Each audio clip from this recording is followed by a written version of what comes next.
All right, I think we should get started. We have a lot to cover, so welcome everyone. We recommend that you close any running applications to help maintain a stable audio and video connection. If your connection freezes, exit GoToWebinar and then just return to the session. The video and slides for this presentation will be posted on CASLPO's website on our Canadian Accredited Programs page within a few weeks of this presentation. You may enter questions into the questions section of GoToWebinar at any time during the presentation. We will answer questions at the end of the section about registration with CASLPO and the CETP exam, and again after the section about mentorship. If we don't have time to answer all the questions received during the presentation, we will answer those questions to the webinar participants via email.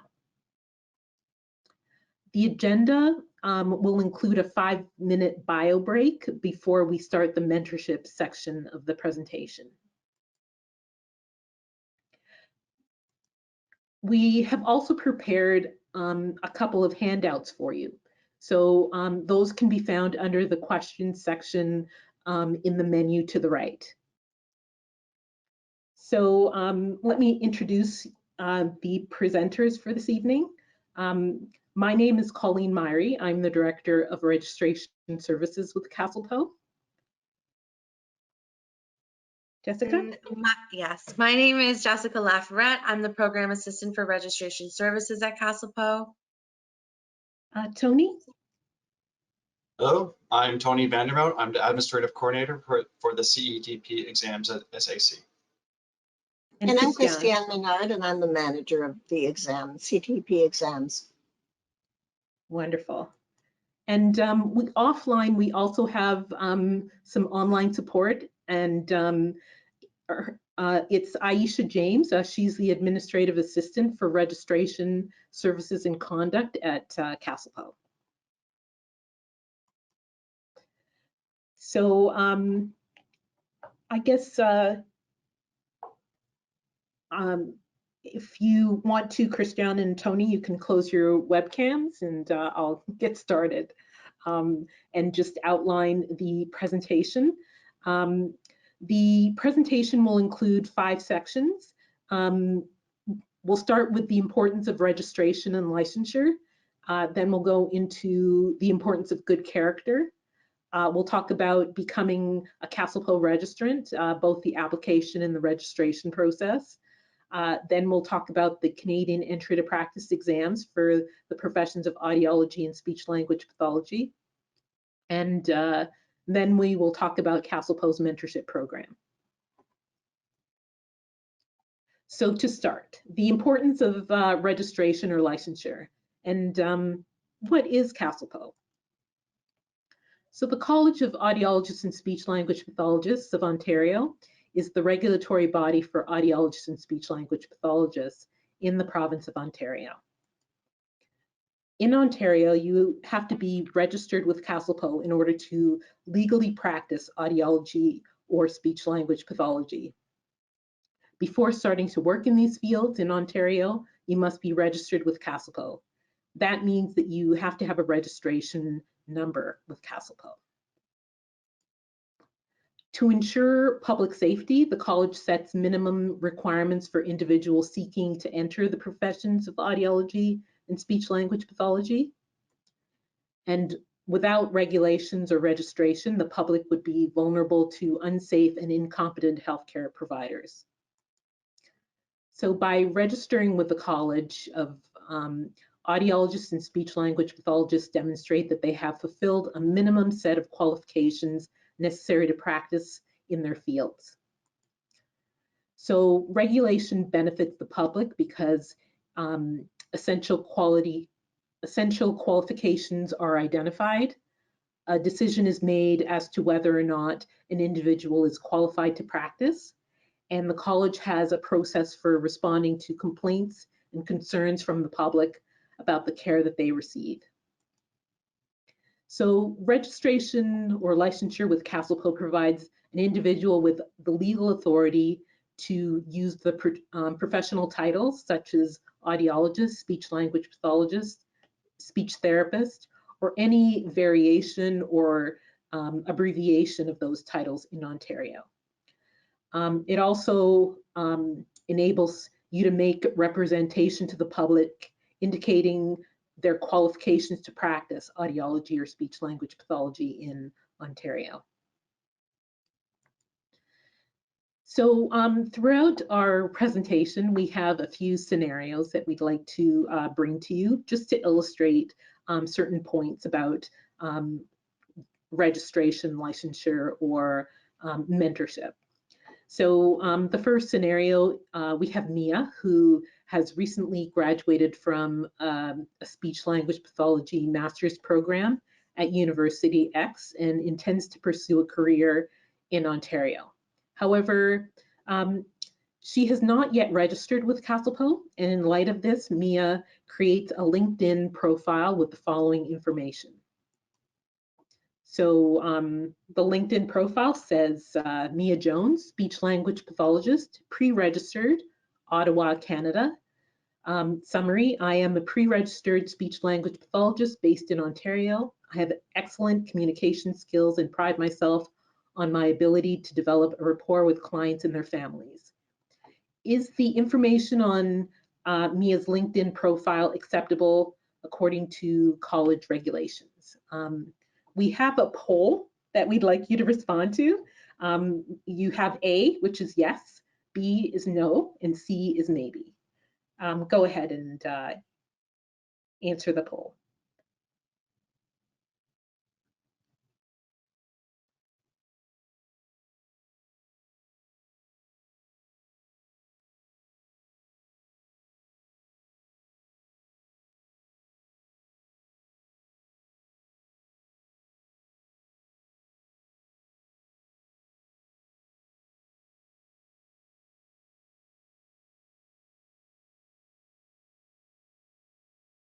All right, so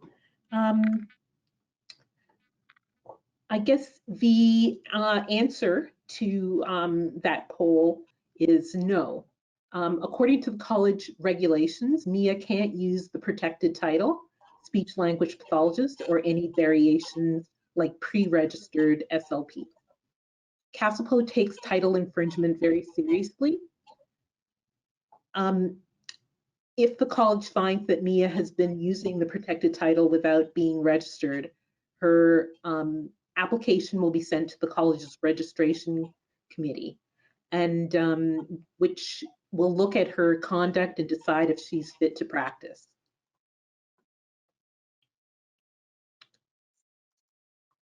So while the applicant's file is being considered by the registration committee, the applicant would not be permitted to start practicing until the registration committee has reviewed the case and provided a written decision.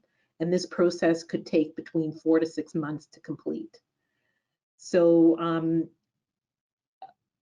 to avoid any possible problems or delays in your being issued a certificate of registration, it's important to follow the rules.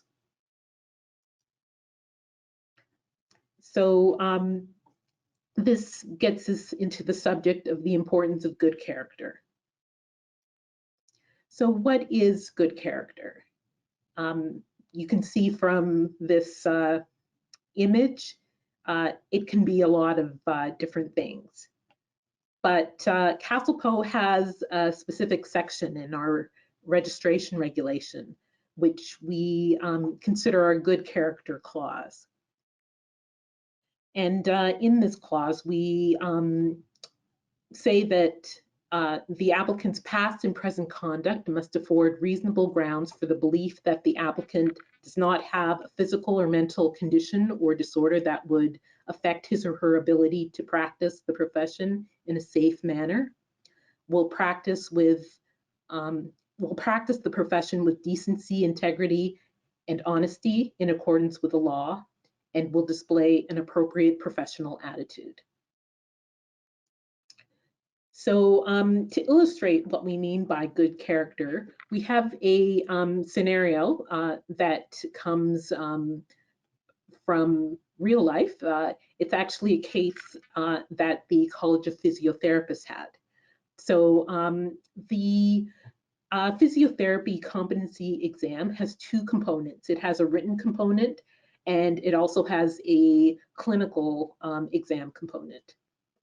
So we have applicant X who passed the written portion of the physiotherapy competency exam and then became a provisional practice certificate holder with the college for a year.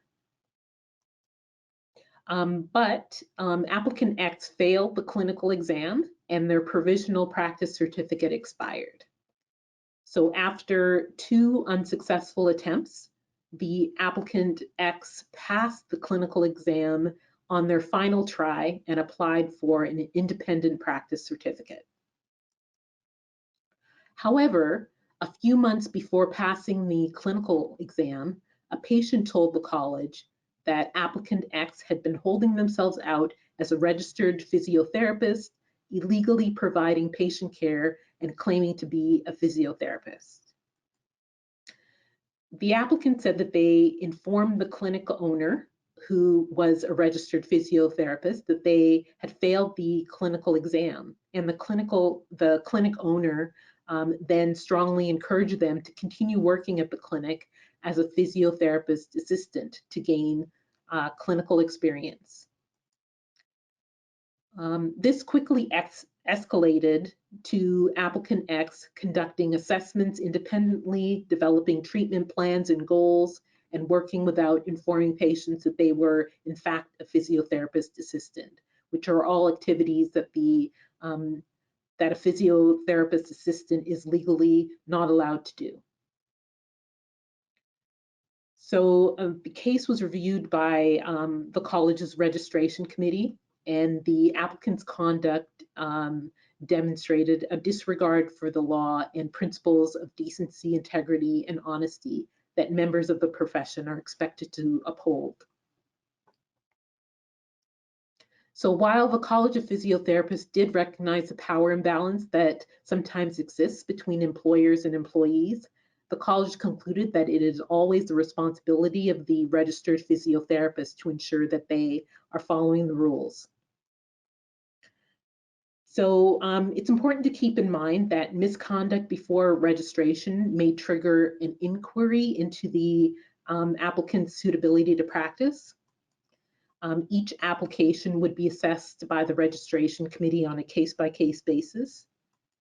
And the committee would want to know the details of the applicant's conduct before a decision can be made about registration with the college. It's also important to note that this type of scenario is not unique to the College of Physiotherapists.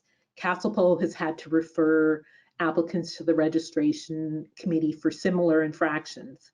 So keep in mind that your conduct before you become a registrant of the college can affect your registration. So we move on to talk about the process of becoming a CASLPO registrant. And you have two options when you are becoming registered with a college.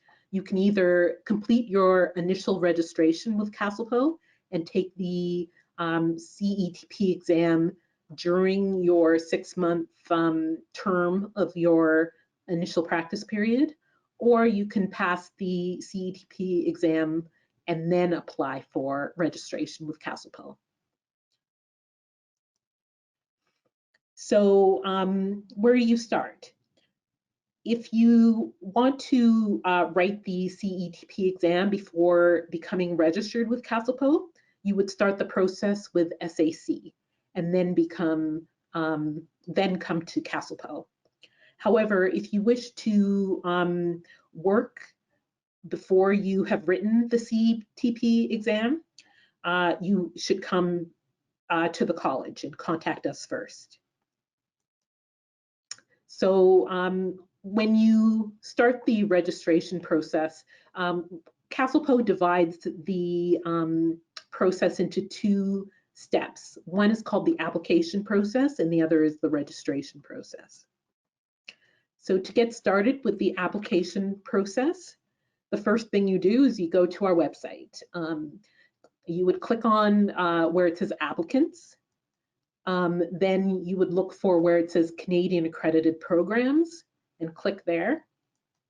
And then you would come to this page where it has, you can download the application package. The application package includes both the application guide and the forms. We would also point out that there is a link to FAQs for applicants, and so we would encourage you to read those before you start the application process as well. So first, you would complete that application form in that package. So that's your first step, is to complete that and submit it to the college. You are also required to provide us with official transcripts from your graduate program. So those transcripts must be sent directly to the college from the university, either in the mail or if you have an e-transcript service, they can be sent by email. We also require that if you have not been awarded your degree yet, you have to submit a letter of completion from your university. So the college requires that this letter of completion come to us directly from the university by either regular mail or email. Yes, I would just say that the letter of completion can be come from, it really depends on the university who does that letter of completion. For example, University of Toronto, it's the Department of Graduate Studies. And at Western, it might be the program directors provide that letter. And so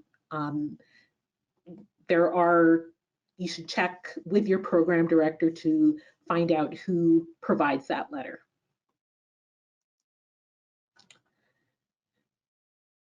The college also requires that you provide proof of your eligibility to work in Canada. So you would submit one of the following documents. So if you're a Canadian citizen, you could provide your birth certificate, scan of your valid passport opened up to that citizenship page, or if you have a citizenship card, you would provide a scanned copy of both sides of that citizenship card. You could, if you're a permanent resident, you could provide us with the signed confirmation of permanent residency form or a copy of your permanent resident card, both sides of that card. Or if you have Canadian employment authorization, you could provide us with a scanned copy of your valid Canadian work permit. We also have an application fee of $150. And the following documents must be originals. So of the documents that we just mentioned, we do need that the transcript has to be an original document. So it would have to be coming to us in a university sealed envelope. Once a transcript has been opened by anybody other than the college, we consider that transcript is no longer official. So if you get a transcript from your university, keep it in the sealed envelope and send it to us. We also accept official e-transcripts if that service is available at university. And of course, the letter of completion, that also has to be sent to us directly. So if your university is emailing it, it should be sent to registration@caslpo.com. We have an important note about sending documents to us via courier or it being hand delivered. We are currently still working in a hybrid situation, so there's not always somebody here to accept a courier. So it's better if you send us your documents. We say do not send things via courier. Please just send it by regular mail, express post, or registered mail if you like anything, if you deliver anything to us. So how long does the process take? So once your application form is received, it will take up to 15 days for us to assess your documents for completeness. At that time, an email will be sent to you, just letting you know which documents we have received and if there are any outstanding. A completed application is reviewed by the college staff to determine if all the college's registration requirements have been met. If the application is approved, you will be notified by email that you are eligible for registration with the college. So the college is committed to processing applications as quickly as possible and in the order that each application is received in a completed form.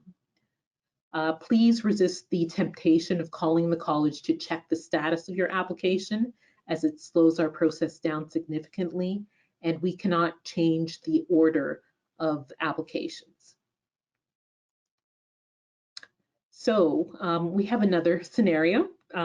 Mia wants to confirm that we received the email that her university sent us before, containing a letter of completion. Should Mia contact the college to confirm that CASLPO received this document? And we have a poll open again. So A for yes, B for no, and C for maybe. I'll give you a couple of moments to respond, and then once you have, I will let you know the results.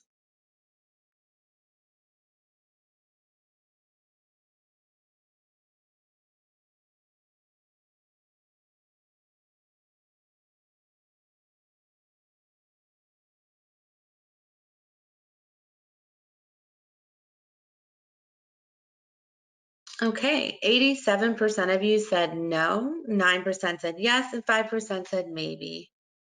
Okay. So the answer is no. There is no need for Mia to contact the college to confirm the document's receipt.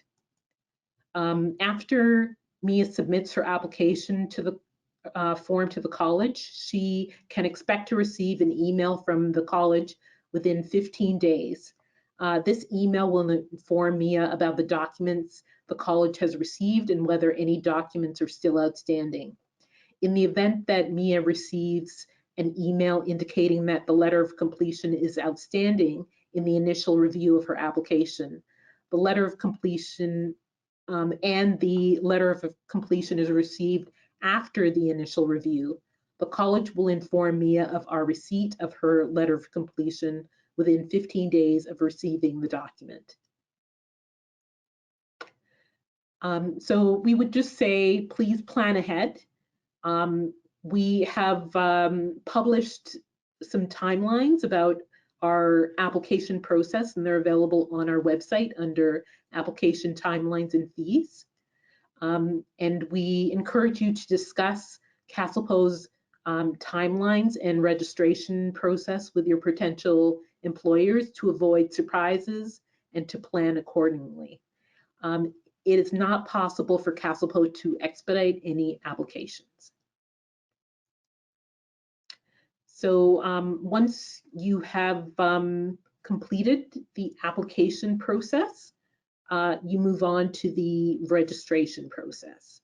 And so just to stress, the registration process does not begin until the application process has been successfully completed.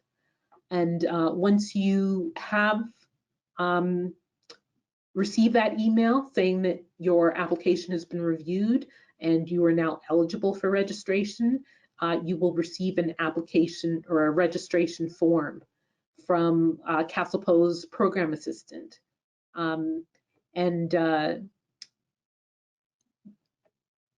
You would then be able to proceed with the registration process. So in order to complete the registration process, you do have to have an offer of employment in Ontario to work as an audiologist or a speech language pathologist. So, once you are eligible for registration, you can begin looking for employment at that point. Some people already have been offered employment, so that is the information that they would put into their registration form. Also, you also would have to have a mentor lined up at that point as well. So we need to have your mentor's information.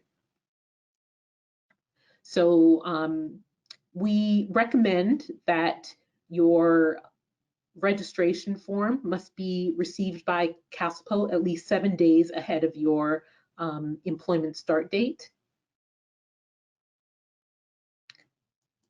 And on that registration form, you need to include your mentor's name and their CASLPO registration number. And to find your mentor's name as it's registered, as it is on our public register, and their registration number, you would just go to the college's public register. We also need to confirm the status, your status regarding the CETP exam. So when submitting your registration form, it's important to indicate whether or not you have already enrolled for or written the CETP exam.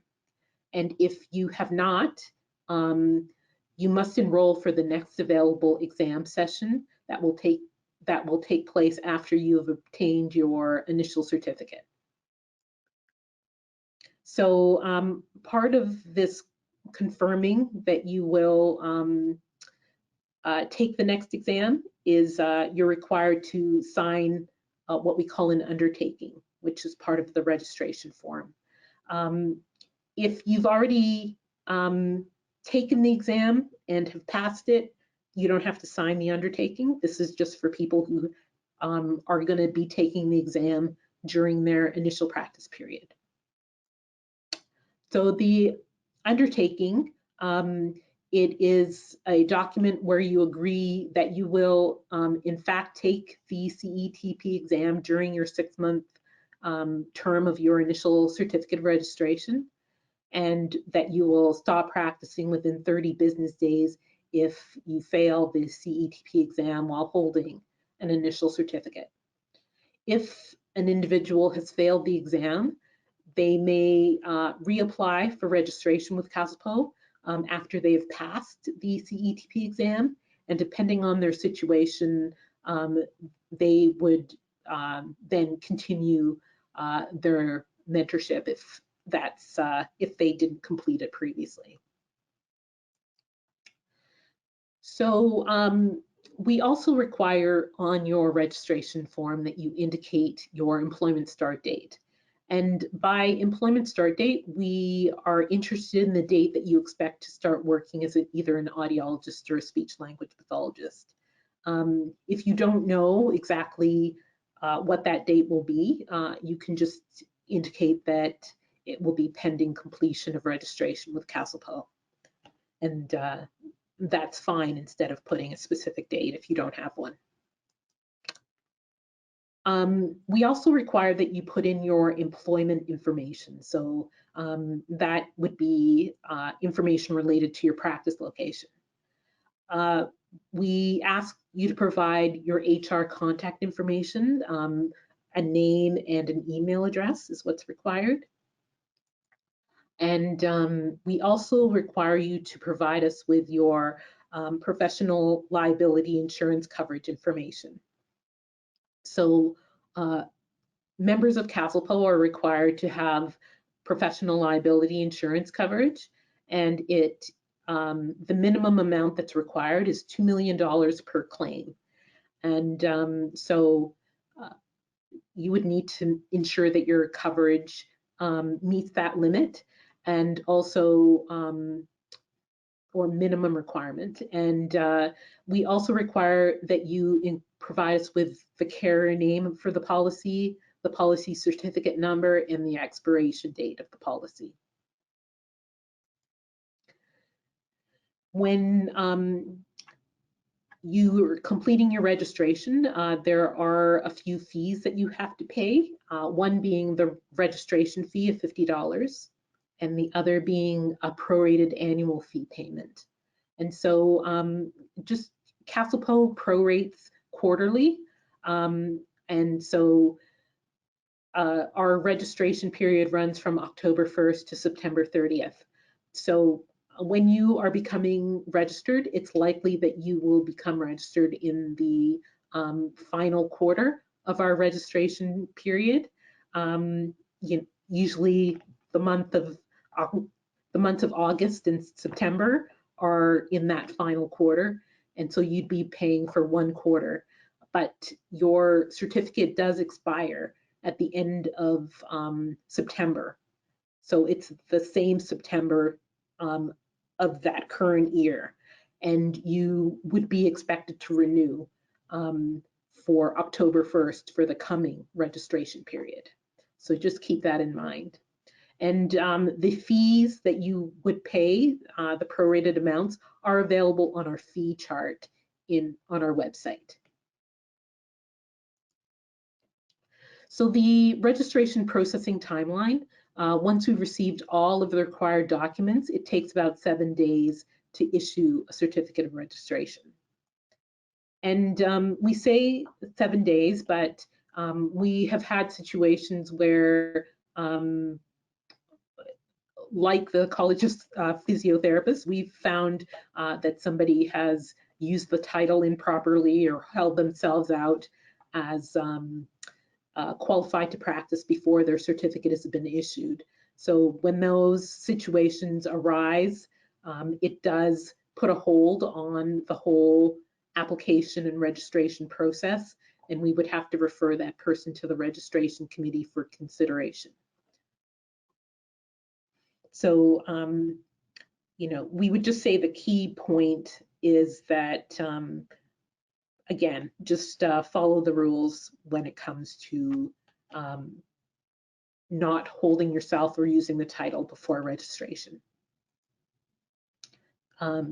It's important because what happens is it will delay your application, because the registration committee usually convenes quarterly. So when your application is put on hold for a registration committee review, it could add an additional 3 to 6 months to your registration process. So one final note about contacting the college. For confidentiality reasons, we cannot speak to anyone other than the applicant about their application without the applicant's permission. Excuse me.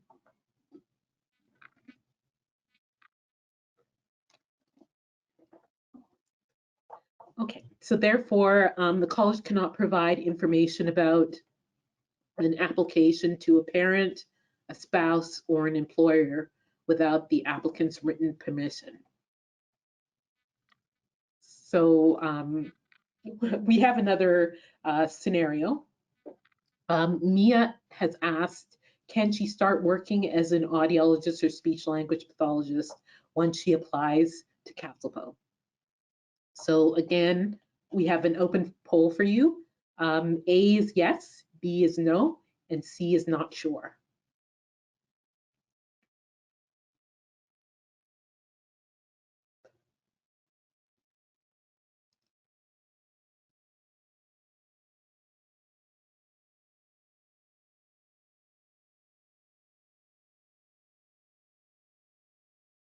I'll give you guys a few more seconds.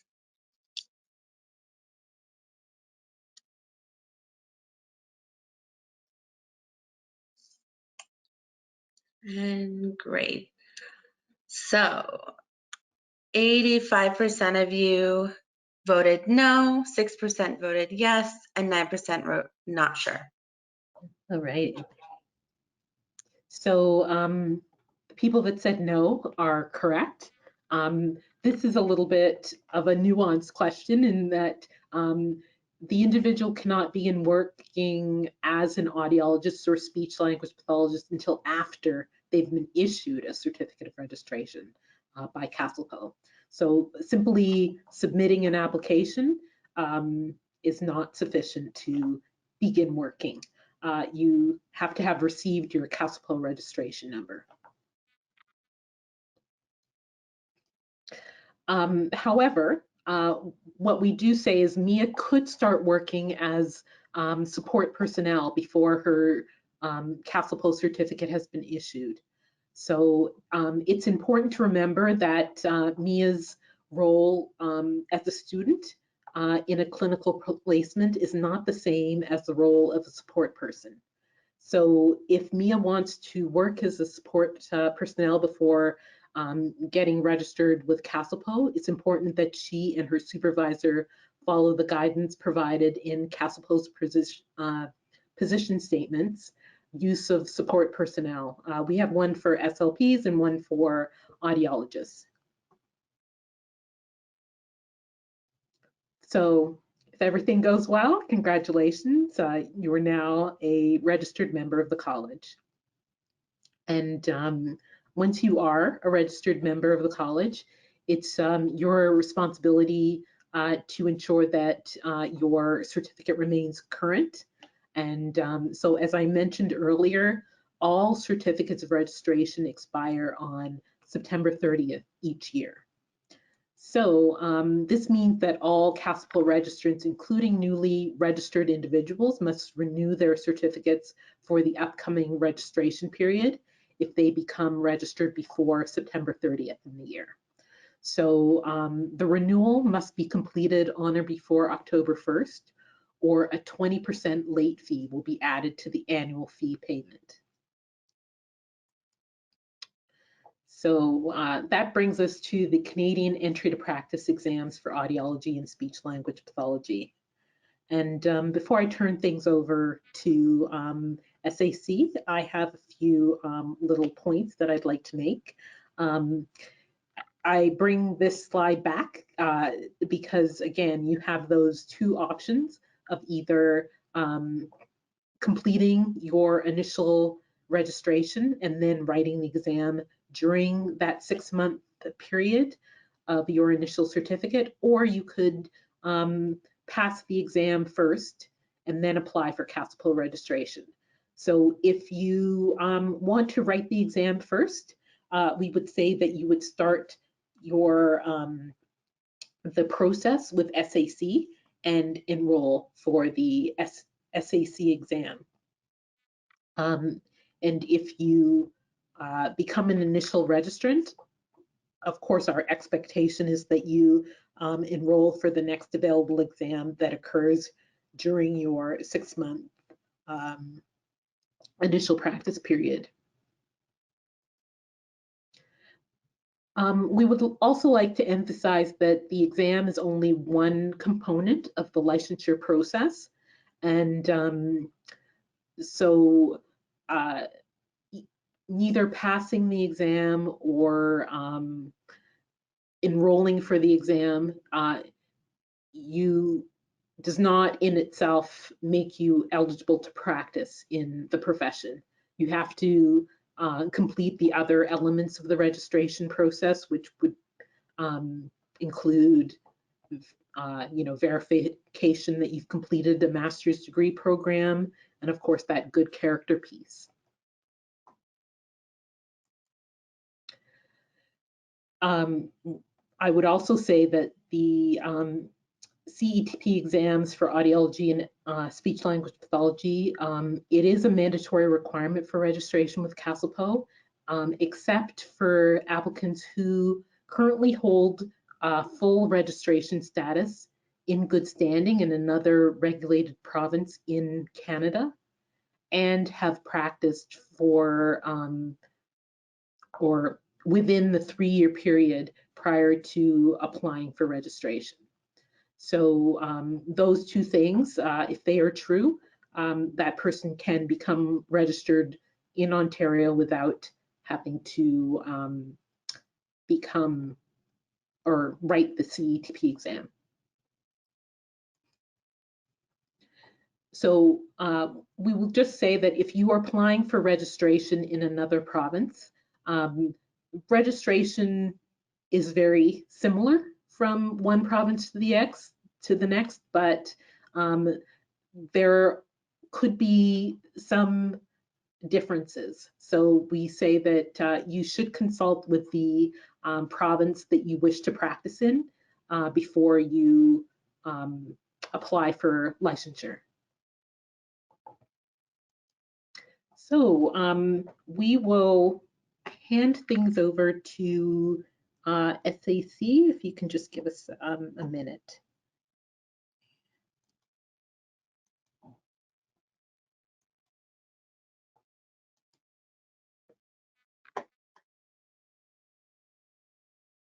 Do you see the presentation? Yes. Because I don't see it.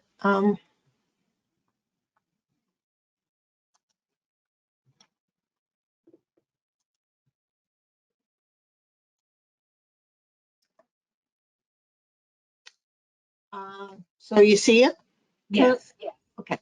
So I'm going to introduce myself again. I'm Christiane Menard. I'm the CETP exam manager. So I'm responsible for the overall management of the exam, but I kind of concentrate mostly on the exam development process.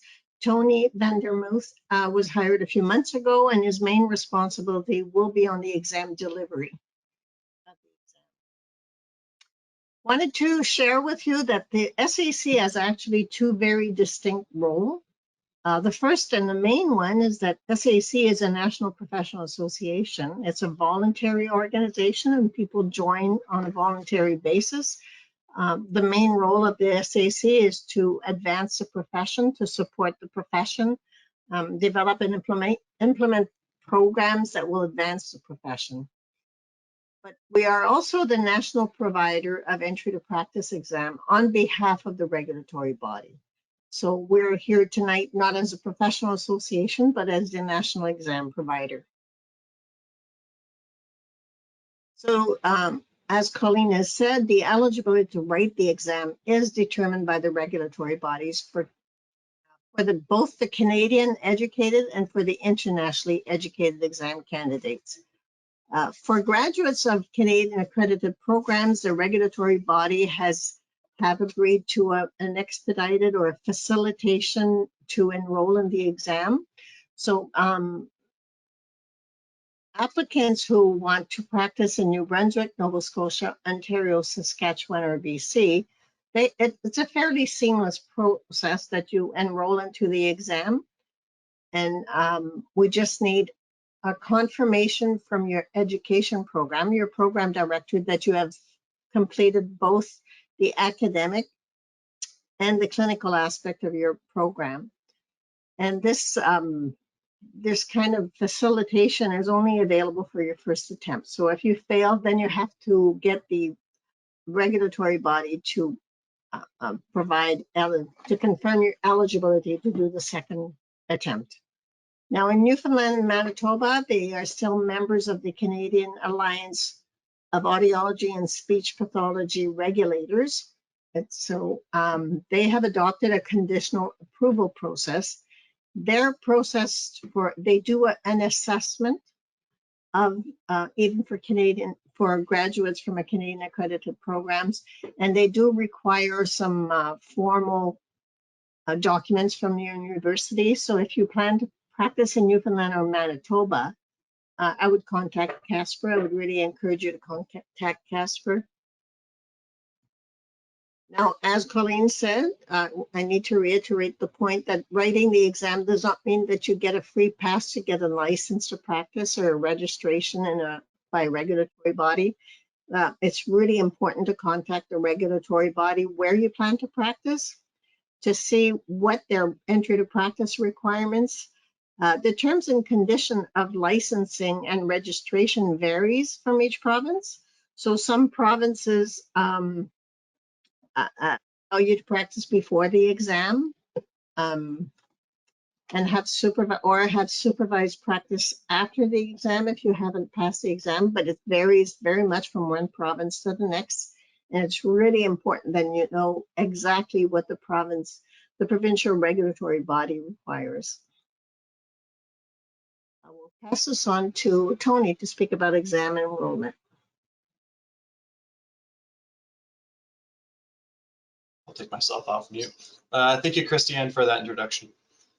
So yeah, we're going to talk about the exam enrollment. So there are 2 steps to the exam enrollment process. The first one is where you create an applicant profile and you purchase the exam. The instructions for this can be found on our website. And then the second step is to book the exam. This is where candidates can select the use of a test center or remote proctoring. The time period for each step is posted on our website, and as you can see here, it's the table. And it's posted well in advance. Candidates will also receive emails following each completed step with instructions for the next step for them to complete. Next slide, please.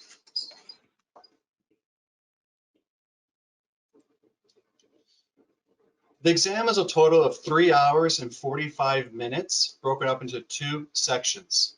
It uses a multiple choice format.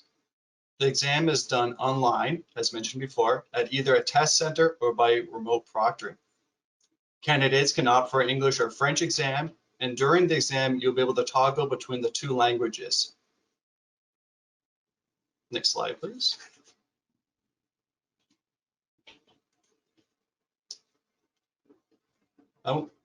So the exam format, as mentioned before, it is multiple choice. There is only one correct answer with a few detractors.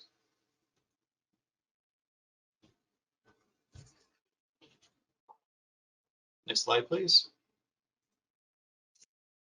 So as I mentioned, I'm responsible for the exam development, and I work with committees that develop exam question and develop an exam form, which is once a year we have a new exam form, and each exam must meet the competency profile.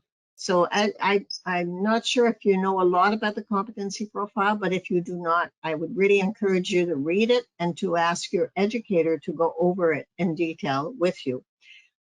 So 75% of the questions in the exam are on the knowledge expert competency and the clinical expert competency. We also have questions for the communicator, advocate, manager. Manager is not a position of manager. It means managing your files and managing your patients. So there are questions about the management of patients and professional aspect of your work as well. Now, the regulatory bodies have given us an exam blueprint with some requirements in it. And some of the requirements is that the exam has to be 3 hours and 45 minutes. There has to be 170 questions, multiple choice. But it also tells us the cognitive level that each question we have to identify. So we have to identify whether the question is a knowledge comprehension question, an application, or critical thinking. We also have to target client population, so race, gender, age, lifestyle, children, adults. We also have to include some environmental factors, so the type of service, the family support that's available, the barriers to participation. And also, we also have to make sure that the questions cover diversity issues. So it is a bit challenging for the exam committee. But we do provide some assistance and some documents to help you prepare for the exam. I'm going to bring you back to the most important document is the National Competency Profile. And it's very important for you to understand your competency profile. The exam blueprints is mostly of use to the exam committee, but I think it's important for you to understand all the requirements that go into the exam that we must fulfill for each exam. The SAC Code of Ethics is very useful because it also provides you some guidelines for those questions on professionalism and communication and some areas where consent is required. It gives you some guidelines and some standards of practice for that. There's a CTP exam preparation webcast that was recorded by the program director at McMaster a few years ago. It offers good tips. We also offer other resources like a preparation and study guide. And that preparation guide includes tips on writing multiple choice questions, exam questions, because I'm pretty much aware that you don't do often multiple choice questions in your programs. So there is some strategies that are suggested to be successful in a multiple choice exam. There's a document on writing a competency-based exam so that you understand the difference between a knowledge-based exam and a competency-based exam. There's a few sample questions, and we are working the next 10 days with the exam committees to develop about 30 more sample questions. There's only about 10 on the website right now, but we should have some by August, a good 30, 35 more questions that you can see. And there's a list of topics to guide your exam preparation.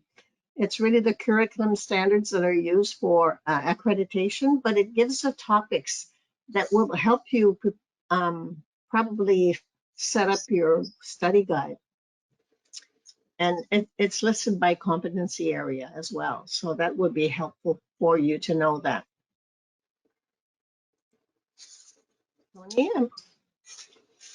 So I'll speak about testing accommodations. We strongly encourage all that need or want testing accommodations to apply for it.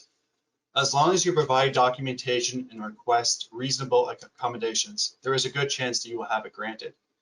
The most common accommodation, but not limited to, is time extensions.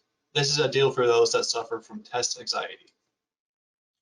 As you can see on here, some other additional accommodations that have been granted in the past, such as alternative exam days due to religious restrictions, separate exam spaces, physical adjustments for those doing at an exam center, or access to medicine and food for health reasons. Next slide, please. On the day of exam, so what you see on the screen here is applicable to those going to at an exam center or doing live remote proctoring. Remote proctoring does require some additional steps, such as ensuring that you have a stable connection, you're able to download a secure browser, and have a clear workspace. Guidelines and what is needed will be sent to candidates when it is time to select a location. Next slide, please.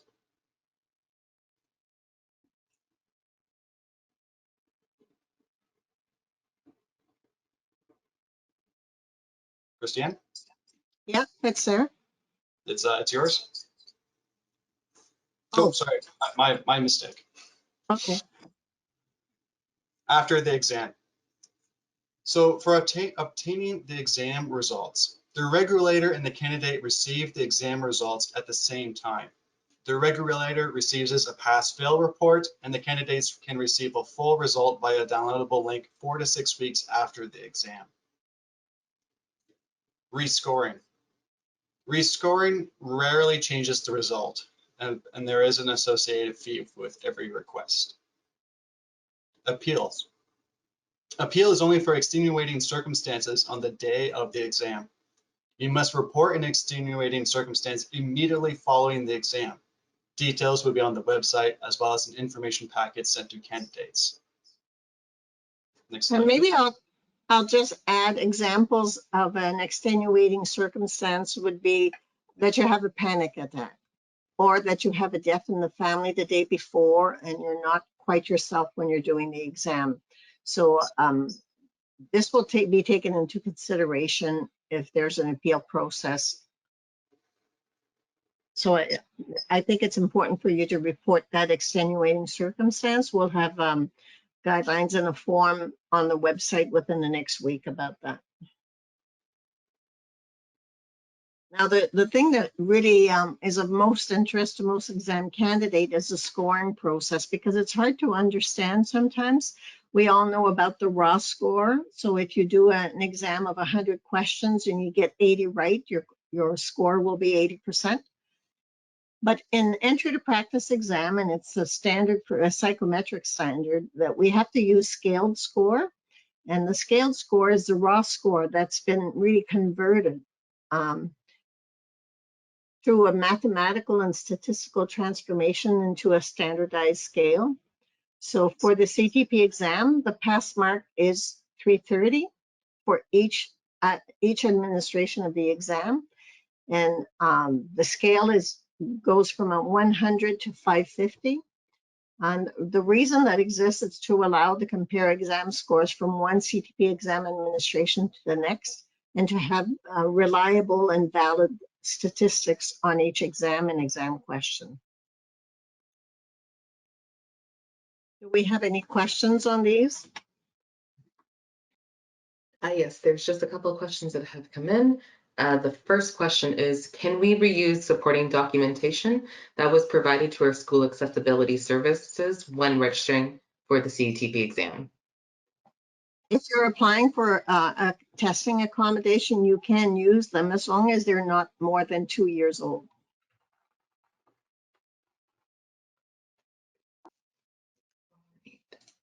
And if I require accommodation to write the exam, where can I find the contact information to send this request to? It will be sent to you as well. After you register for the exam, you get an email from Measure Learning, and there will be a link, but it's also on our website, on the CTP exam website. And it is under writing the exam, and there's a portion, a table of content at the beginning that says testing accommodation, and you can press on that and you get directly to it.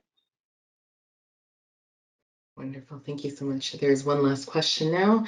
If writing the CTP exam from home, are we allowed to have a small whiteboard as well as for writing thoughts? Is paper allowed? Paper is not allowed neither at the home nor at the exam center. You are allowed a whiteboard at both locations, whether you write at home through live proctoring or whether you write at the exam center. There is also a notepad on the system, on the online exam system that you can use, but you are allowed a whiteboard for sure.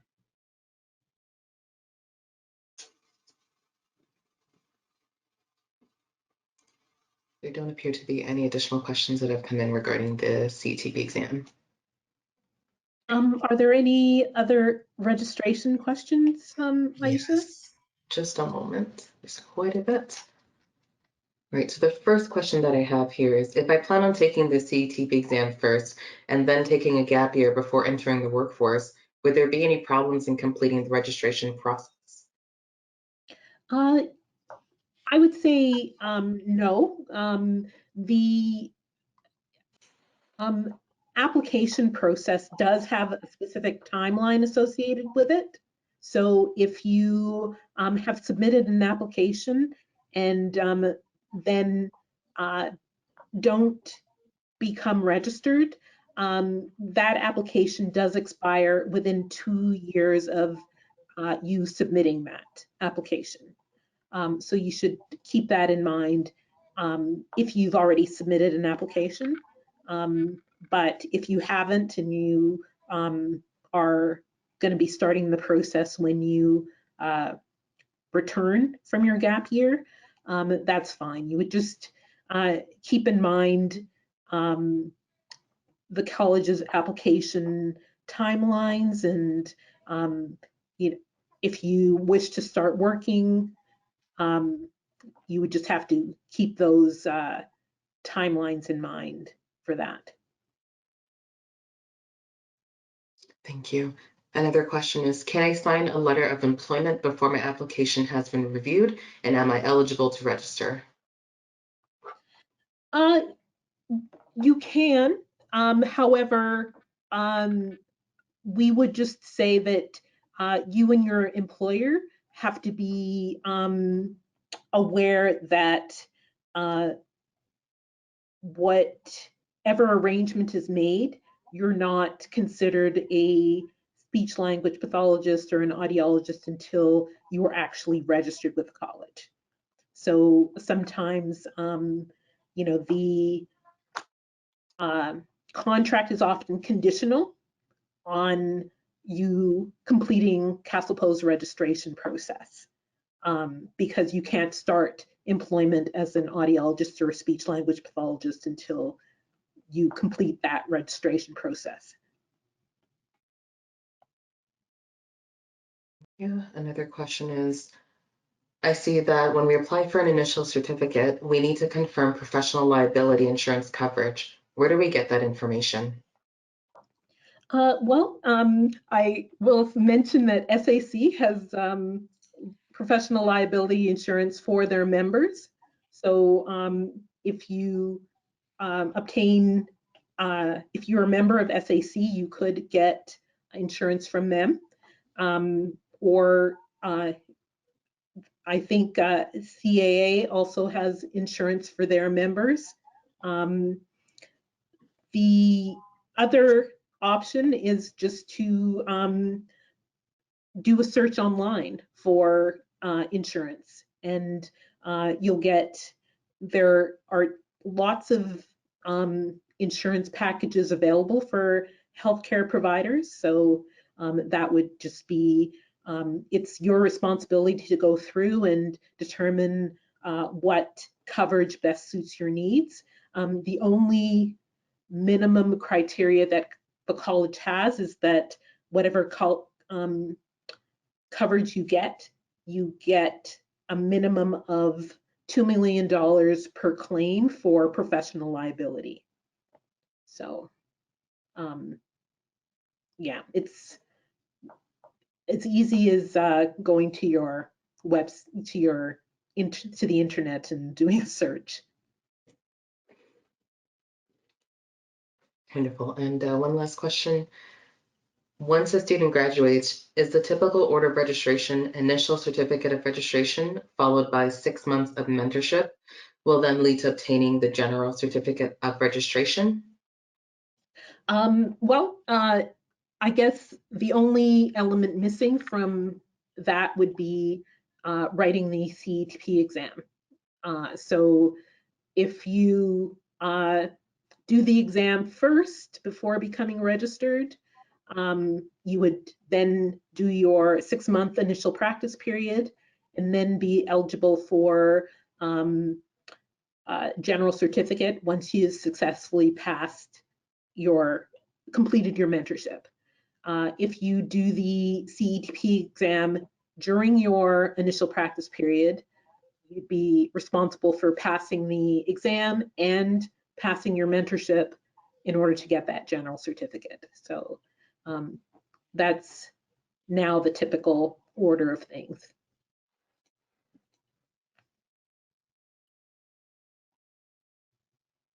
Thank you very much. To Christiane and Tony, I do have one follow-up question.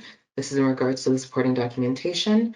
The question is, what should we do if supporting documentation for accommodations is more than 2 years old? Well, you could contact us. It depends what it is, but if it comes from the university, usually the university can update it. If it otherwise, you would need to get, if it's from a physician, you would have to see the physician.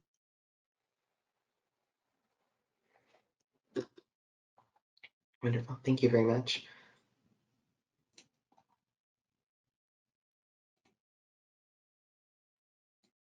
And that's the end of our questions for this time period. And I think we're now moving on to our bio break, correct? Yes, so we will stop for 5 minutes and give you time to have a short 5-minute bio break. We will return at 7:10. So we'll see you in 5 minutes. Bye now.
Okay, everyone, we are back. My name is Jessica Lafarette, and I'm going to be speaking to you today about mentorship.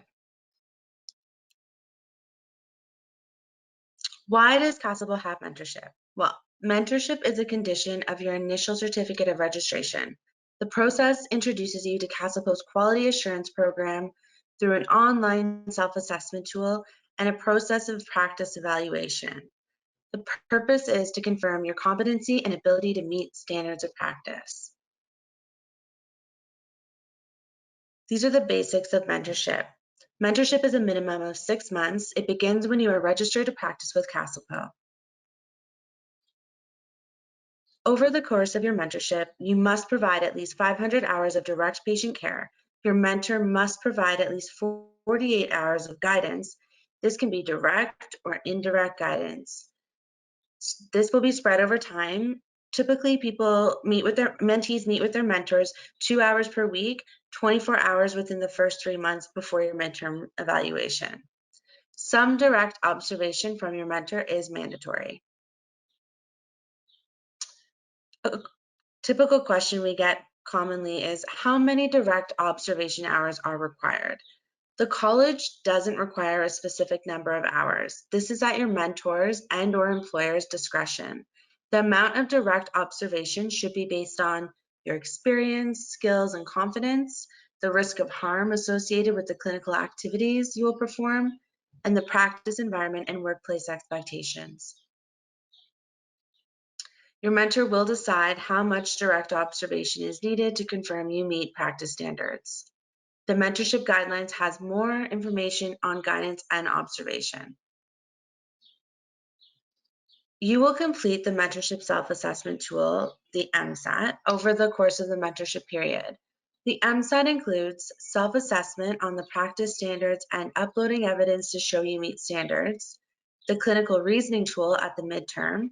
Your mentor assesses you on the standards using the MSAT and will submit a midterm and final report to the college. A frequently asked question we have is, can I start my mentorship before I write the Canadian Entry to Practice exam, also known as the CETP exam? And the answer is yes. You must obtain your initial certificate of registration.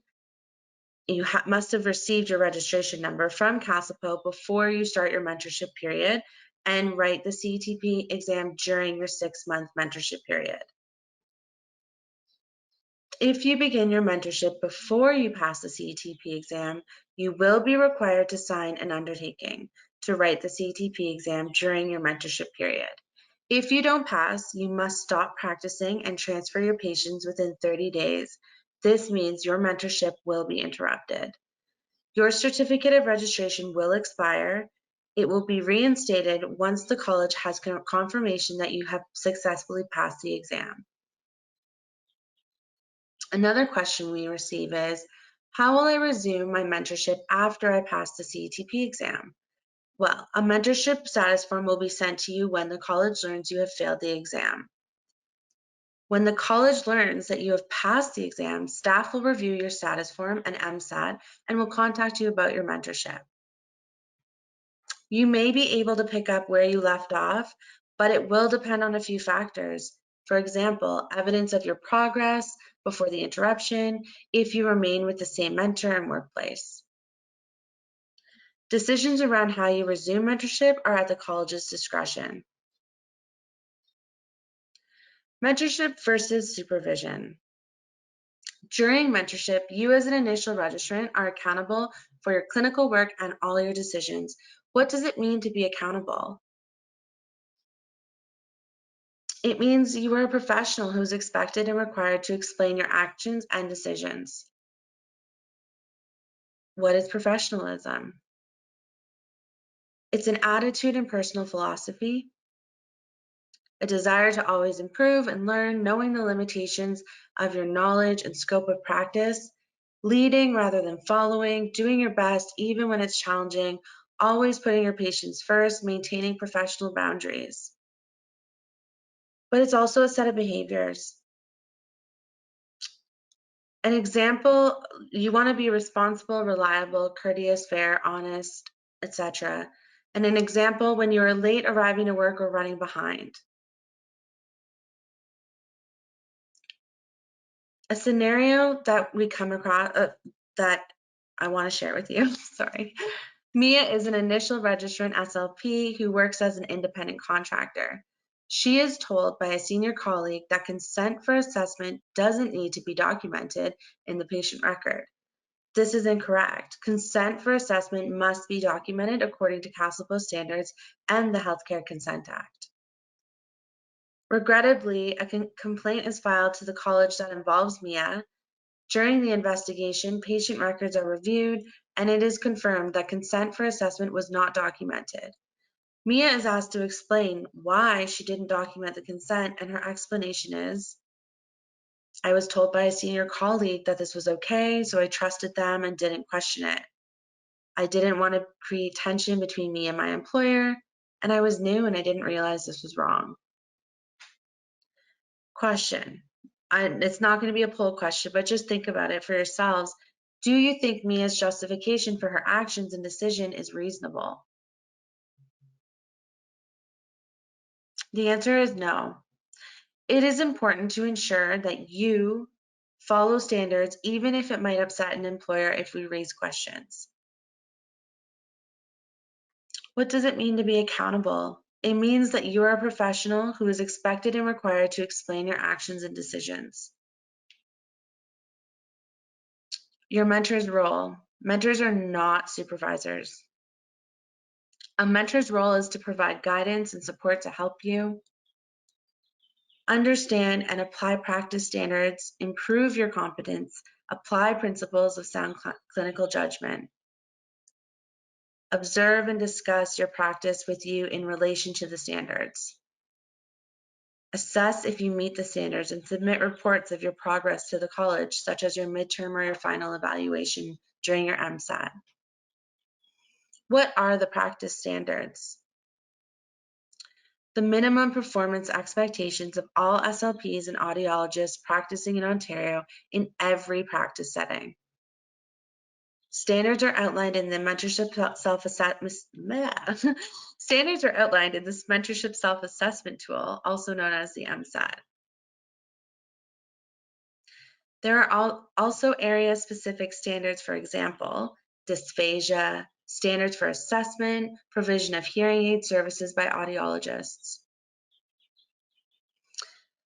In the mentorship self-assessment tool, standards are outlined as categories with indicators that fall under each category. I'm going to go through a few of them so that you can gain an understanding. The categories are management practice. An example of this is 1.7, I follow health and safety procedures and practices. Clinical practice, an example for 2.5, I monitor, evaluate, and modify my intervention procedures based on patient outcome. Patient-centered practice, communication, professional accountability. Accountability is indicators 5.1 and 5.2. An example of one of them is 5.2. I behave in a professional manner in my practice when providing services to patients and families when interacting with other professionals. These are the standards that will be in your MSAT. Some new standards were introduced in 2020 and 2021. One of those was conflict of interest, and this is under management practices. 1.9, I am knowledgeable about the conflict of interest standards and my professional judgment is not influenced by personal or financial interests. There is also billing and financial records, which is under management practices. 1.10, I maintain financial records which accurately reflect the services provided. Clinical reasoning, which can be found under patient-centered practice. 3.7, I use clinical reasoning at every phase of intervention. You will complete the clinical reasoning tool during your mentorship as a way of ensuring you meet the standard. This will happen at the midterm with your mentor. Advertising, under communication. 4.5, I adhere to standards when advertising services and products to the public through all mediums. Professionalism. This can be found under professional accountability. 5.2, I behave in a professional manner when providing services to patients and families and when interacting with other professionals. Here are some tips for a positive mentorship experience. Your mentorship period will take place in the practice settings where you accept your first job as an audiologist or speech language pathologist in Ontario. Here are tips and suggestions to help you ensure what your mentorship experience will be positive and productive.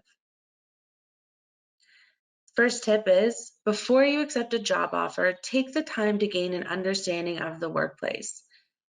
You can ask clarifying questions to better understand workplace dynamics and operation, such as what is a typical day of work like? Are there experienced SLPs or audiologists on the team?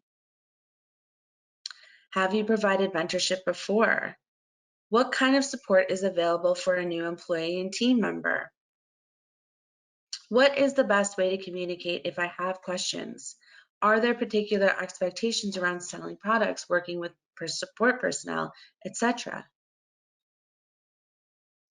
Tip number 2, do your research on an employer or clinic. The best part about this is this can be done before your interview with your potential employer. You can do this by using the CASLPO public register, having a look at the employer's advertising website, brochures, handouts, or newspaper ads, and online advertising. Tip number 3, ensure you can meet your professional obligations.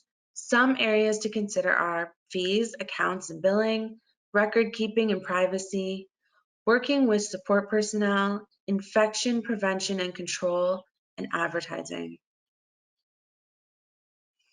Fees, billing, and accounts. Understand the billing practices of the employer. You really want to make sure that your name, professional title, and college registration number appear on invoices. Your information is only used for billing when you or someone you have supervised have provided the services. The billing system allows for an itemized invoice. Record keeping and privacy. Review the college's documents on record keeping. Ensure you understand record keeping practices of the employing organization, how clinical and financial records are stored and secured, the procedures for release of information. Working with support personnel. Will your job include working with support personnel? Review the college's documents on supervision of support personnel. Make sure that the billing system allows for the name and job title of support personnel on invoices. Infection prevention and control, IPAC. Ask the employer about their IPAC measures and processes. Ensure you meet the standards for infection prevention and control. Additional considerations will be, will you be on contract or an employee? You can negotiate or seek professional advice on contracts or verbal agreements before signing an employment contract. Tip number 4, be clear and honest about the support you will need to practice to the best of your ability. Difficulties happen when expectations are not clear. Remember that completing your mentorship and demonstrating that you meet the standards of the profession is your responsibility. Approach your work with professionalism. Seek clarification and support when you are uncertain. Make the most of your mentorship. And finally, seek peer support through your mentor and other colleagues. After your initial registration with CASLPO, it's important that you review the mentorship program guidelines and discuss the guidelines with your CASLPO approved mentor. Submit a mentorship contract to the college within 30 days of beginning your employment. CASLPO has a criteria for mentors. The criteria to be a mentor are stated in the mentorship program guidelines, in the website FAQs, as well as in a Did You Know document on the webpage. This is also sent to you when you receive your email from CASLPO after your application's been reviewed. You will receive an email with your registration form to fill out and some more information in the body. And part of that information is the criteria to be a mentor. It's really important that you share this information with your potential employer or mentor so that they are aware that CASLPO has this criteria. And so when you submit the registration number and their name on your form, your registration goes through smoothly. Mentorship contract. Important points to discuss with your mentor are your start date. Your start date must be on or before your date of initial registration. It cannot be before you've received your CASLPO registration number. Process and requirements for mentoring. It's important that you review the standards and indicators and how you will achieve your patient care hours and mentored guidance hours. Where, how, and when you will meet and how often. Methods of evaluation and feedback. This can be written, verbal, in person, video conference, using the MSAT, I think even using email if you correspond via email. Identify a third party for conflict resolution. This doesn't have to be another SLP or audiologist. This could also be just a colleague at work or an HR personnel. You will use the mentorship self-assessment tool throughout your mentorship period. The MSAT allows for the following: an assessment of your own practice based on your standards, your mentor's assessment of your practice based on the standards uploading, evidence, and entering comments, learning goals. Mentors submit a midterm and final evaluation report via the tool, and you gain access to the MSAT when your mentorship contract is approved.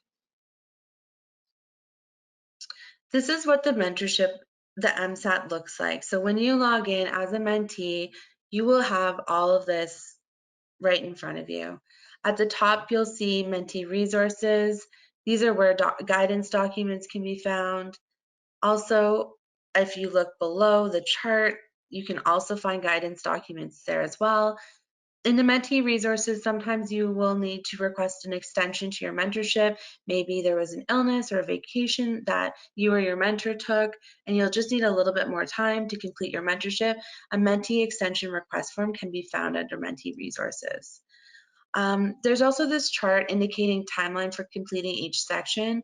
Under professional practice standards, you'll see that you begin filling this out at the beginning of your mentorship all the way to the final. So this is something that you'll be continuously going to before your midterm report, and then after your midterm report before your final. Your midterm report typically happens within the 3rd month. Your learning goals begin after your midterm eval and when you've set them with your mentor. And the final eval will happen within the 6th month. I also want to note just that if you look to this section, it doesn't show here, but it says professional practice standards, midterm report, learning goals, final report. There's also a contract end date, and it will always be 1 month before the final. That's to let you know that your contract ends on this date, but your final eval is due 30 days, within 30 days of that end date.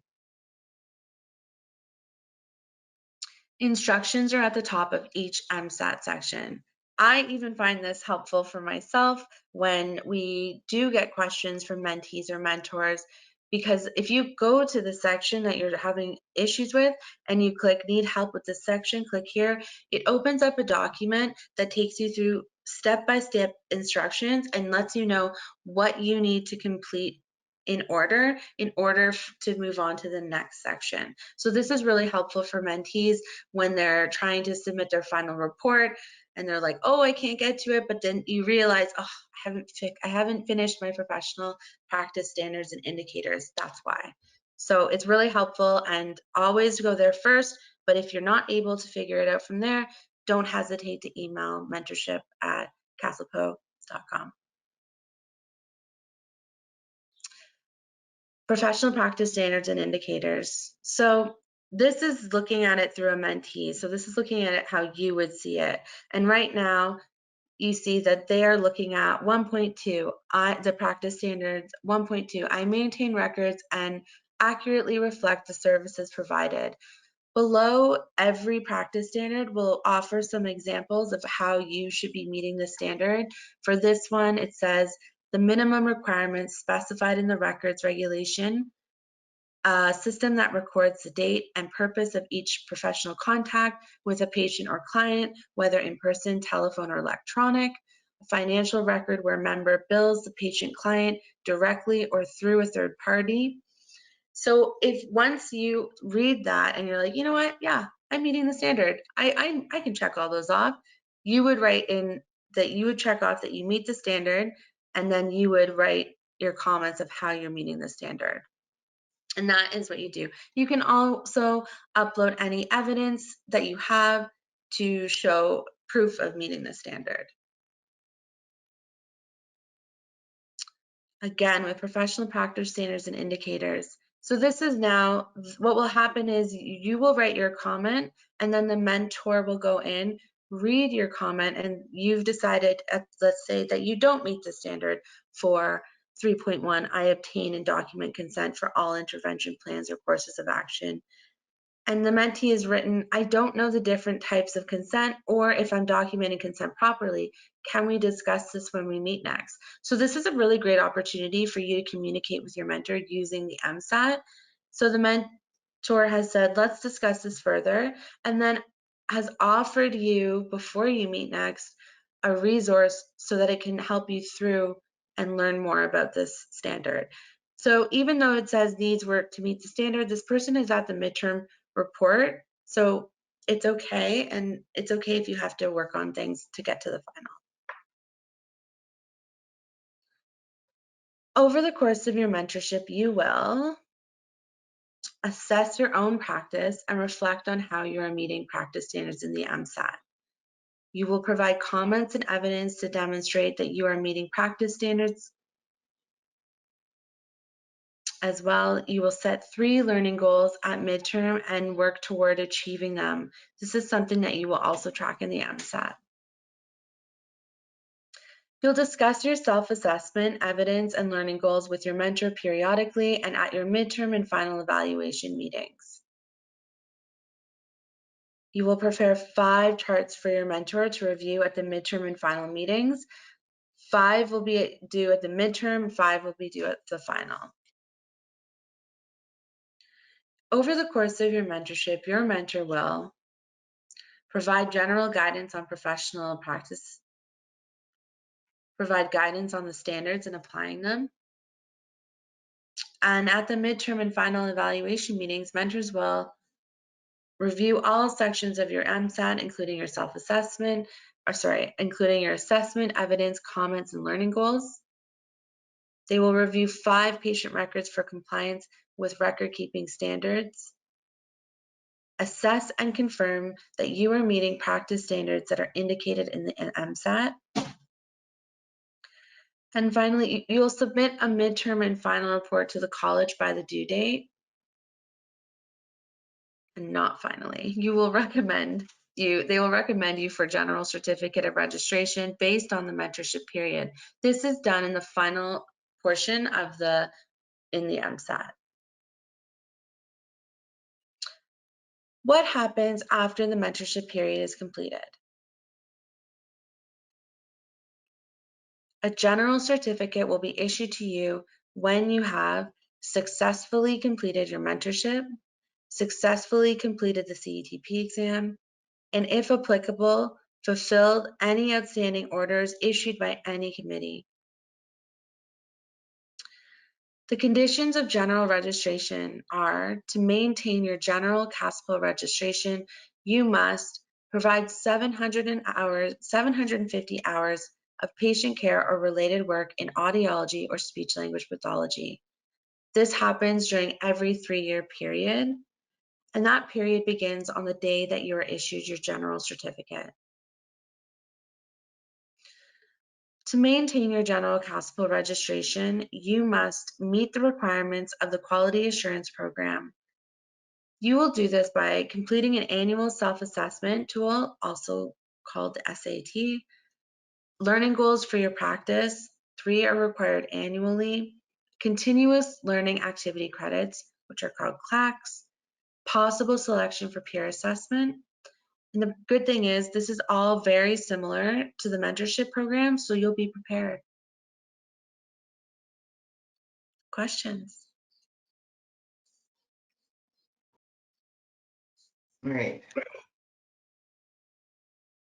So a couple questions have come in. The first question that I have for you is, for the initial certificate of registration, how are we paired with mentors of a general registrant? Is it our responsibility to arrange mentorship? Thank you, Aisha. Yes, it is your responsibility to arrange finding a mentor. This is typically done. A lot of employers have SLPs or audiologists that are willing to mentor new grads, and often you would just let your employer know that you are an SLP or an audiology in your initial practice period, and you will need to, sorry, my cat is meowing. You will need to be mentored. So they'll either be able to offer you someone that works there at their workplace, or if you are working at an employment place that doesn't have another SLP or audiologist, there are amazing SLPs and audiologists that every year sign up and say, yep, I'm willing to mentor anyone that needs help. And what happens then is you would submit an email to mentorship@CASLPO.com, and you would say, hi there, I'm a new grad. I've been deemed eligible for registration. I'm looking for a mentor to mentor me in my practice, in the practice that I have where I've been employed. And I'm working in Toronto, for instance. Can you provide me with a list of mentors that are willing to mentor new grads in Toronto? And then I will send you a list, and it'll look like a spreadsheet with their contact information. And it is your duty to call them and set up in time to chat and see if you guys are a good fit to work together. And yeah, if there's any issues, you can always email us again and we can help you. But most people, when given the list, they are able to find a mentor that way. Wonderful. The next question is, if an SLP is entering their 4th year as an active practitioner, would they qualify to be a mentor? It depends. So say they have a new grad who's looking for a mentor, and their initial start date is August 1st. If October 1st, this person is going to hit their 4th year of practice, then of course, yes, that is no problem. They can mentor this person. But if they're not going to be, it's going to be longer than that, unfortunately, no. We do want them to be, in their 4th year, before they hit their midterm.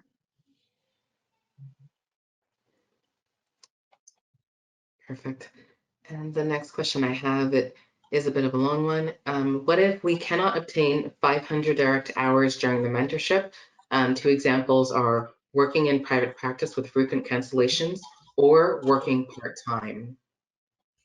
No problem. So if you are working part-time or there's lots of cancellations, like during COVID, there were a lot of cancellations and a lot of people had to extend their mentorships, and that's no problem. You must complete your mentorship within a 2-year period, but we do allow, but you have to do it in 6 months, but you can extend.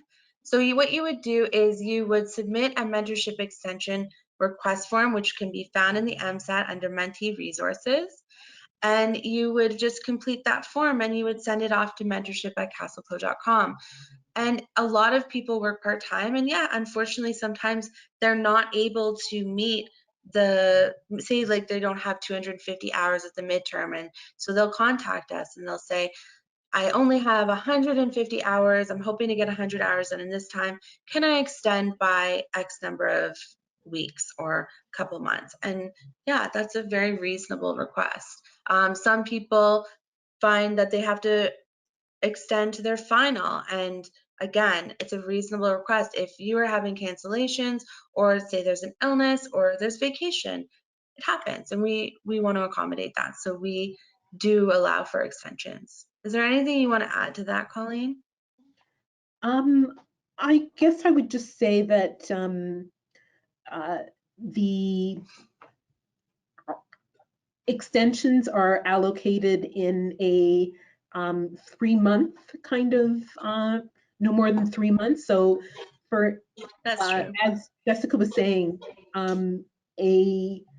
the mentorship has to be done within a 2-year period. And so we wouldn't give an extension for the remaining 18 months in one go. We would say, you know, we'll extend it by 3 months to start. And if you're not finished at that point, we'll extend it again. You'll have to submit another request and we'll extend it again. So also we, that 2-year timeline to get your mentorship done is a hard stop.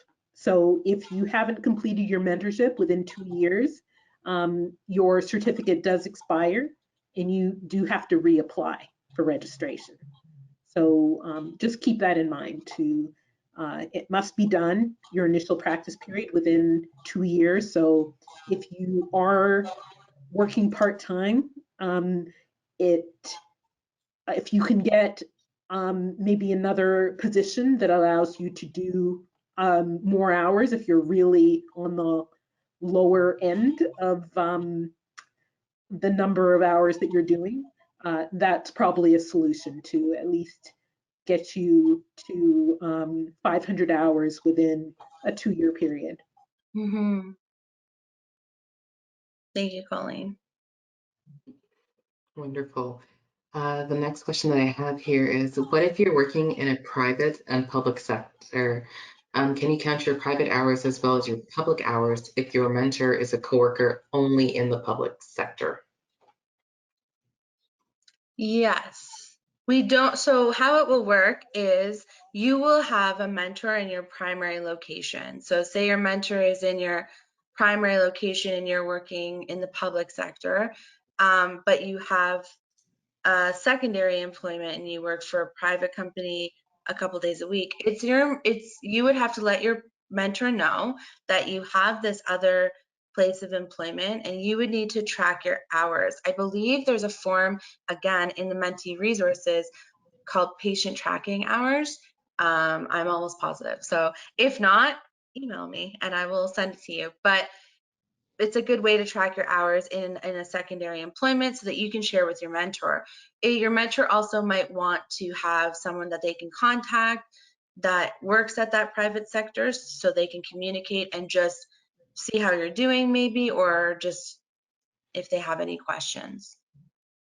But again, to just kind of tack onto that, you will only ever need one mentor. So if you have 2 practice locations, you will only have one mentor and they will mentor you for your whole practice, whether that's in the public setting or private. Yeah.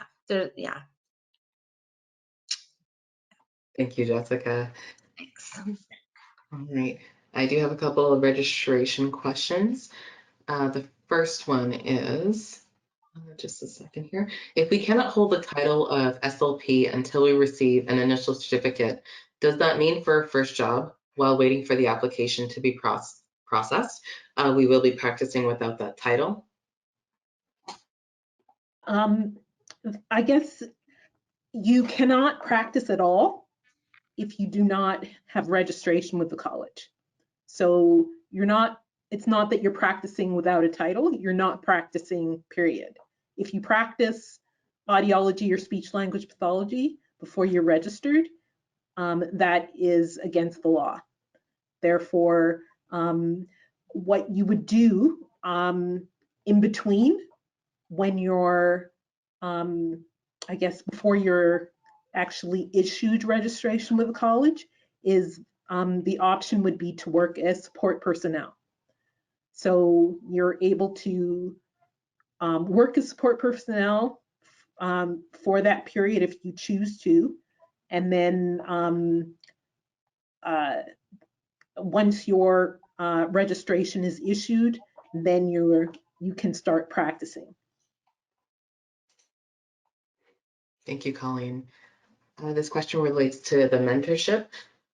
So going back, if someone requires an extension to their mentorship greater than 6 months, is there a fee in it expected or to be paid once the extension request is made?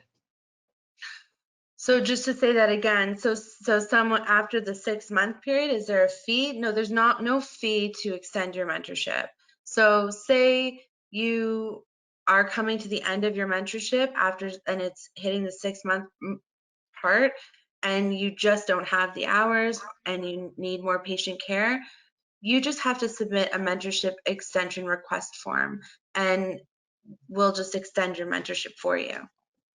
Yeah, I would just say the only time that fees are required is at renewal, or if you request certain services. So if you need a verification of your registration that you want to send to another body, that there's a fee for that. Or, I mean, there are other various fees that the college charges if you want additional services. But for extending a mentorship, that's just considered part of the process.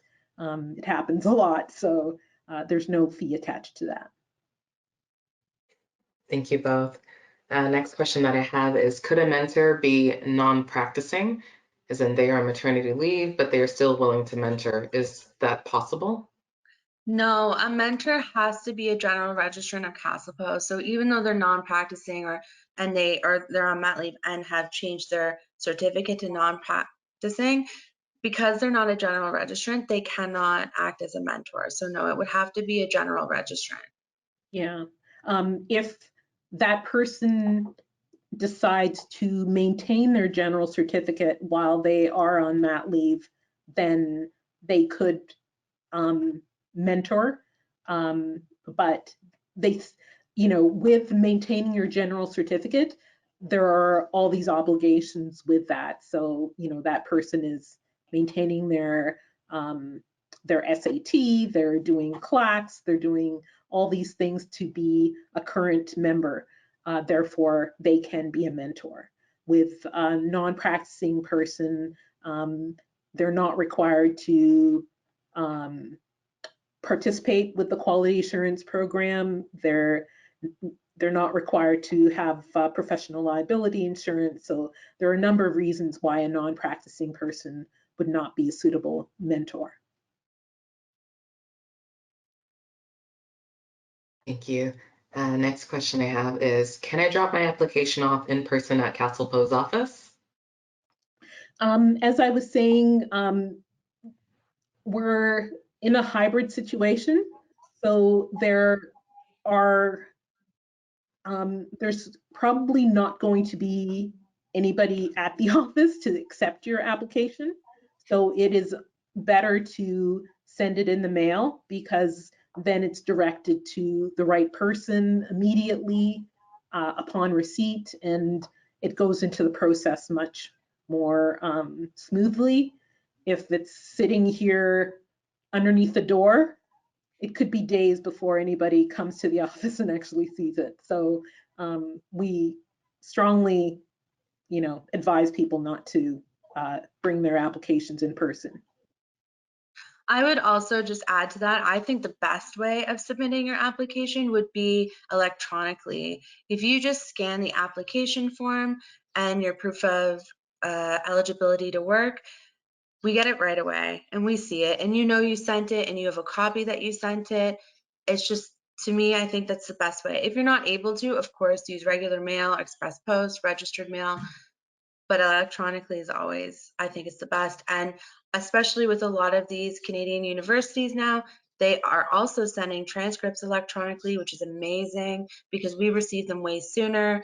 Nothing gets lost in the mail. It's wonderful. So definitely consider scanning your application and submitting it via email. Thank you both. The next question I have is mentorship related. What is the protocol if our mentor is no longer able to provide the mentorship? Okay, so say you are before your midterm report is due. This is a tough one because it's a long-ended answer, but I'm gonna get there. So say you are before your midterm and your mentor's no longer able to mentor you for whatever reason. It doesn't really matter, but there's something's come up. You would send mentorship an email. You would say, hey, my mentor is no longer able to mentor me. And you would either let me know of a potential mentor you have in mind, and you would provide me with their name and their registration number. You would also have, if it was before your midterm, you would have your mentor that's no longer able to mentor you send us an email letting us know how many patient care hours you completed, as well as how many mentored hours they completed with you. And that's only if they weren't able to complete the midterm report. Once you send me the mentored name, I will look it up right away to make sure they're eligible to mentor you, and I will let you know. Once your mentor sends me the information about the patient care hours and the mentored hours, I would then that would be good enough for me, and I would then change your mentor in our system so that the MSAT would be under their name and with you. So yeah, so you can continue on with the MSAT journey with your new mentor. Now, say it happens at the midterm report or after, it's all I would need is for you to submit your new mentor's name and registration number, and I would again check their eligibility, and if they're eligible to mentor you, I would then change them over. There's one thing I'm missing. If it's closer to the final evaluation, your mentor might want more time to evaluate you than you have. So in which case, again, you would submit a mentorship extension request form, and we would review it and we would process the extension. That's a very reasonable reason for needing an extension request. Again, I want to point out, if going back to the first scenario, if it was before the midterm, again, your new mentor might want more time with you to evaluate your progress before submitting a midterm report. So again, you would submit an extension request. For the person that asked this question, if you want more clarification, feel free to email me directly. Yeah. Oh, and I would also say that there is more information about what happens if you change jobs or change mentors midway through in the mentorship guidelines. So that scenario is in there as well. Wonderful, thank you. I do have another question here. Just a moment, please. All right, so this question is, can we pay the fees to register for the CETP exam before the letter of completion is issued to CASLPO? Okay, so the CETP exam process is separate from the registration process. So when you're enrolling for that, they check your completion of the program in order for you to sit the exam through a list that they get directly from the university. If you're applying for initial registration, that letter of completion is required for us to issue you an initial certificate. So those are two separate processes. One does not impact the other. Does that make sense? I hope so. Yes, thank you, Colleen. All right, here's another question. If I were to take 2 years off after graduation, would the process of applying to CASLPO look any different? I guess it depends on what you do prior to taking that 2 years off. I mean, you could just take the 2 years and then come back and do everything. That's an option for you. If you say start an application before you leave, your application could expire before you returned because applications, we limit them to being active for 2 years. So you should keep that in mind. So if you start an application you need to come back before and complete the application process before that 2 years runs out. But yeah, you could start everything after you, when you return, and that's fine as well. Thank you. We have a couple more minutes for a few more questions. One question I have here is, do we have to start the mentorship as soon as you register with CASLPO, or can we wait a couple of months? You have to submit your mentorship contract and begin it within 30 days of when you start your employment start date. Yeah, the mentorship,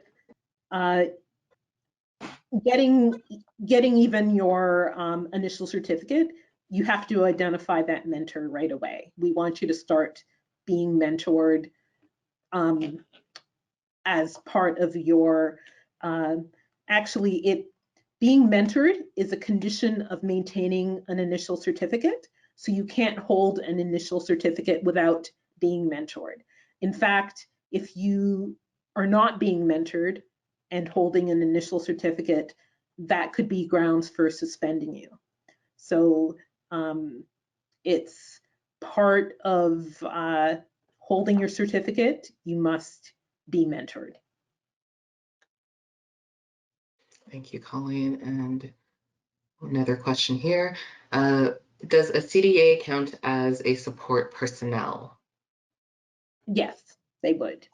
I mean, support personnel, they come in a number of different titles. CDA is probably the most common one for the communication area for SLPs, but for audiology, it could be somebody who is a hearing technician, a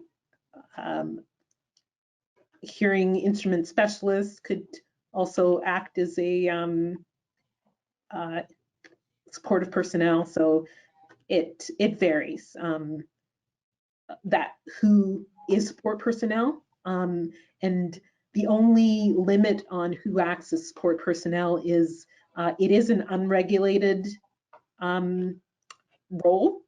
So it would be up to the employer to decide who is in that support role. And then you would, if you are asked to supervise them, you'd have to take into account their experience when you are requiring them to do anything. Thank you, Colleen. I believe that's all the questions that we can get to today. I will pass it back to you. For those that do have unanswered questions, please note that we will address your questions via email. All right. So thank you all for joining us today. As Aisha mentioned, we will be trying to answer any questions that weren't answered to you directly via email. It will take us maybe a couple of weeks to get the slides and the video online. So once we do post them, everybody that signed up for the webinar, we will send you an email just to let you know that the slides and the video are available. And yeah, just remember to take all those handouts we sent out, had available. Yes, those handouts are great. Yeah. And so thank you to Jessica and Christiane Menard and Tony from SAC for helping us, and of course Aisha offline. We'll just say bye. Bye, everyone.